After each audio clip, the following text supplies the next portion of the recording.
J'ai commencé la musique assez tôt, hein, bien que ne venant pas d'une famille de musiciens du tout. J'ai commencé vers 10 ans, 10-11 ans, quoi, avec l'étude du trombone à coulisses, qui m'a mené jusqu'au conservatoire régional, jusqu'aux classes supérieures. Et puis, en fin de compte, j'ai eu toute mon adolescence qui s'est déroulée dans les années 70, une époque assez fournie, assez riche, hein, où il y avait quand même l'émergence des musiques anglo-saxonnes, le folk, le rock, le blues, la musique country, et aussi tout le mouvement folk français qui émergeait et qui se développait. Ainsi, j'ai arrêté mes études de trombone et j'ai basculé dans la guitare, en fin de compte, hein, avec avec l'accompagnement de chansons, des classiques, hein, Brassens, Brel, Graham White, Le Forestier, et aussi toutes les musiques anglo-saxonnes. Crosby, Stills Nash, les Beatles, et bien évidemment, Neil Young, Johnny Cash, Leonard Cohen, voilà. Et d'influence en influence, ça m'a amené à découvrir et approfondir vraiment la musique blues, la blues acoustique et électrique, plus particulièrement Taj Mahal, Glenn Blake, Robert Johnson, le révérend père Gary Davis, Mississippi John Hurt, et, et ainsi que toutes les musiques celtiques, hein, notamment avec O'Carolan, le blues, donc, comme j'ai dit, et aussi le folk baroque, qui est un style de guitare qui a émergé dans les années 60 par l'intermédiaire de David Graham et surtout aussi de John Martin et de Bert Jansch et John Renbourn. Alors le folk baroque a été et est toujours ma marque de fabrique. C'est un style de guitare très, très particulier. Je vivais à cette époque-là, tout de suite après mes études, j'ai tout de suite vécu de musique en enseignant la guitare. Et dans le même temps, je me suis mis à composer, à arranger des morceaux. Ça m'a amené à faire des concerts en duo, en trio, en quartet, principalement avec d'autres guitaristes. Voilà, c'était une époque très, très foisonnante et très, très, très riche, où j'ai mis en place tout un répertoire, en fin de compte. Et en 87, ouais, en 1987, j'ai décidé d'aller aux États-Unis, faire une année, un cursus dans une école à Los Angeles, le Guitar Institute of Technology, pour développer un peu tout ce qui était du domaine de l'improvisation et du jazz.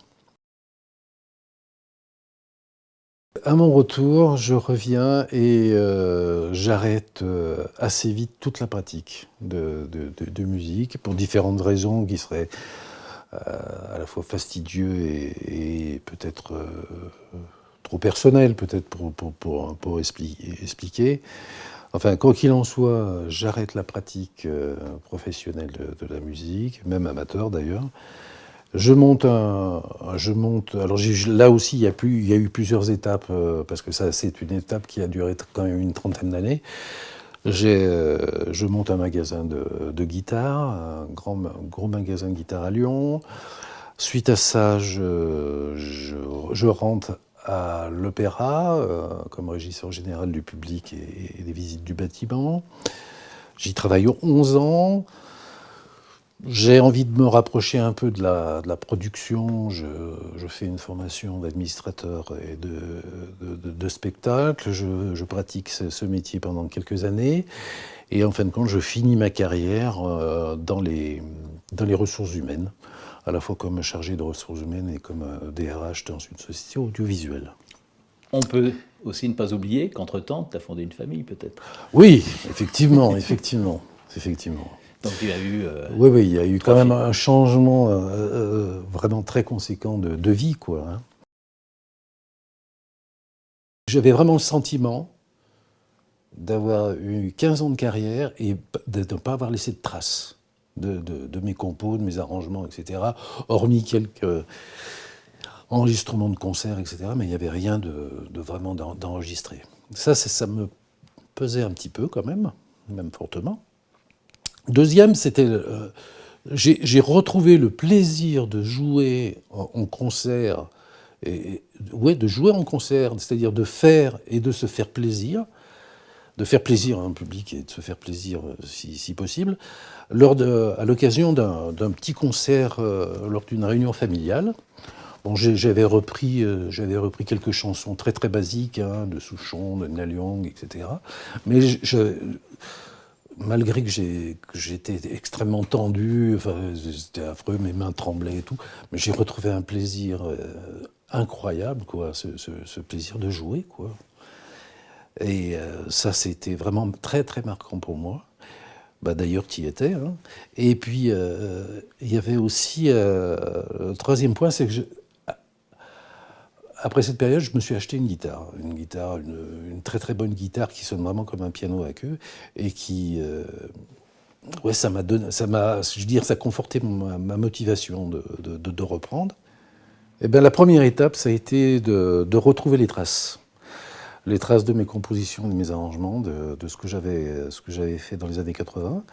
Donc, il a fallu aller au grenier, rechercher les partitions, les cassettes, les bandes de tout ce que j'avais réalisé. Je les ai numérisés, je les ai écoutés, je les ai triés. Il y avait des morceaux que je connaissais, enfin que je connaissais, que j'avais, oui, j'avais entendu. Et il y en a d'autres que absolument pas d'ailleurs. J'ai redécouvert des morceaux, je disais, ça sonne bien. Et puis en fin de compte, c'était moi qui l'avais fait. Mais bon. Et puis, suite à ça, eh bien, j'ai dû réécrire les partitions qui n'existaient pas. Et après, il y a eu le travail de réappropriation du répertoire. Alors, ce qui est très, très caractéristique et très intéressant, c'est que il y a eu vraiment une réappropriation et une réécriture des morceaux du fait de la temporalité de ce que je réalisais par rapport à l'existant des années 80 et puis d'aujourd'hui, quoi. Donc, il y a eu, oui, j'ai abordé tous les morceaux d'une autre façon, ce qui a été très très intéressant. Et parallèlement à ça, à cette réécriture de ces anciens morceaux, eh bien, je me suis remis à composer et à arranger d'autres morceaux, d'une façon tout à fait naturelle. Alors, c'est vrai que c'est une période vraiment très intéressante, très technique, hein, parce qu'il faut vraiment... c'est un travail quotidien je sais pas, de 4-5 heures par jour, de mémorisation, de retravail sur les positions, et surtout de changement de posture.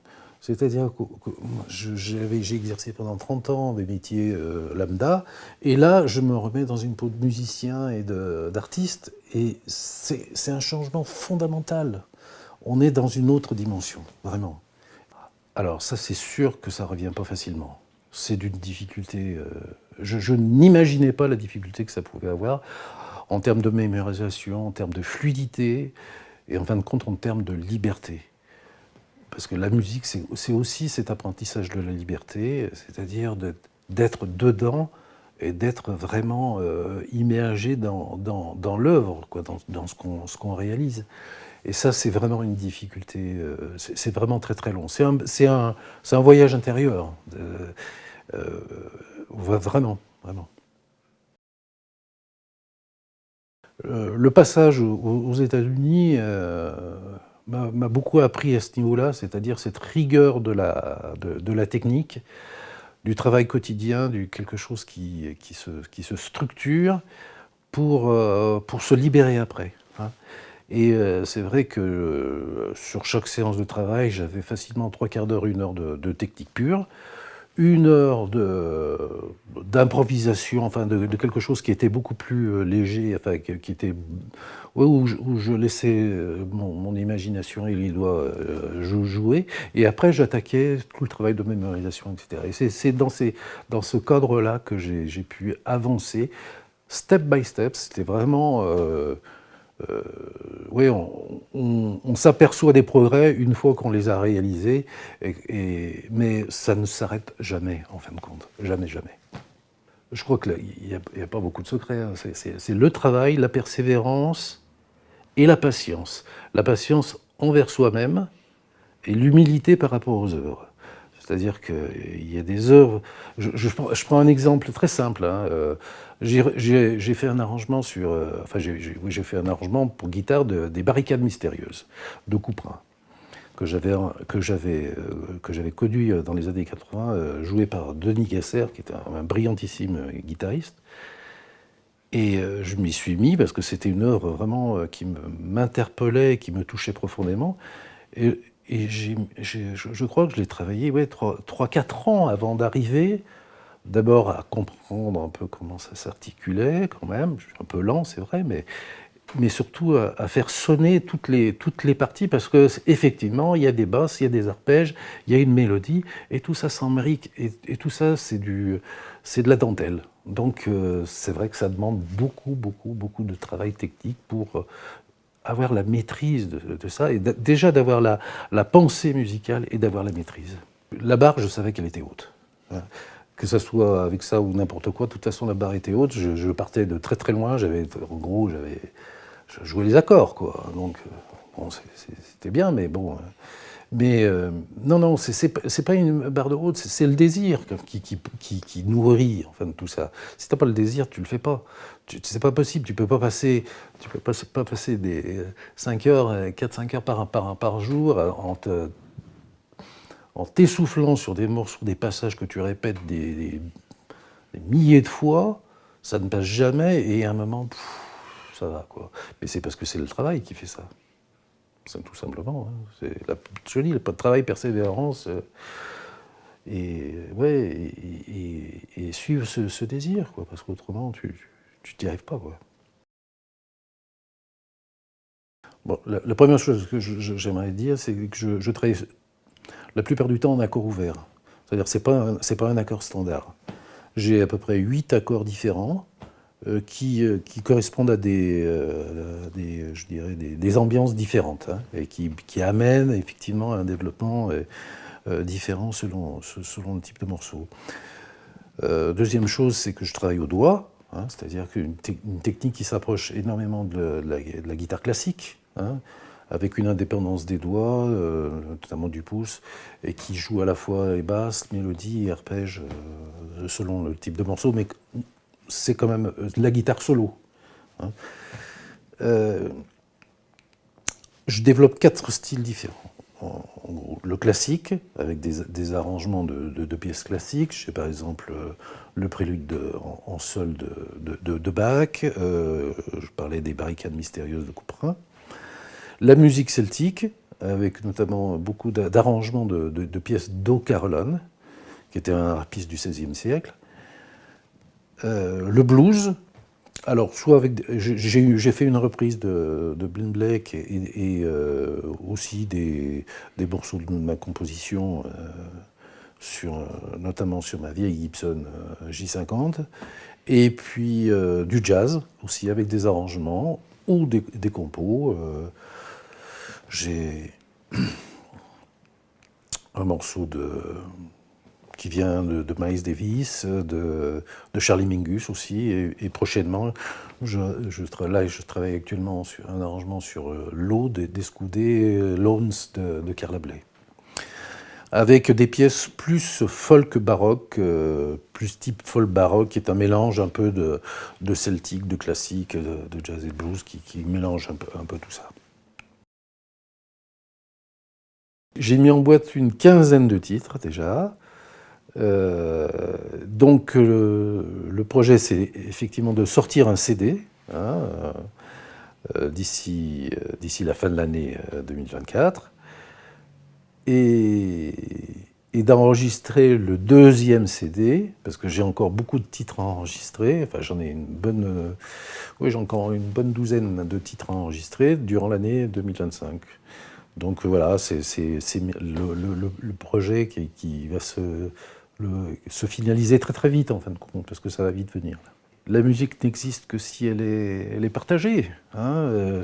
Donc après ce travail de solitaire, maintenant, ça m'est important de le présenter, de le partager, comme je l'ai dit, à la fois de me faire plaisir et puis de faire plaisir si c'est possible. Hein, mais voilà. Et tu te sens prêt? Absolument, oui. Mais c'est un autre travail. C'est vrai que c'est un autre travail. Mais je pense que c'est vrai, de passer par l'enregistrement est un moment extrêmement important parce que ça permet de travailler vraiment en profondeur le morceau. On le joue, on le réécoute, on dit non mais là ça va pas, etc., etc. La scène, c'est un autre rapport avec la musique. C'est un rapport assez différent. T'es pas très vieux, Antoine. Mais imaginons, certains artistes font leurs adieux. Et ben toi, tu fais un comeback. Mais qu'est-ce que tu veux rêver de mieux? Franchement. T'as raison, Antoine.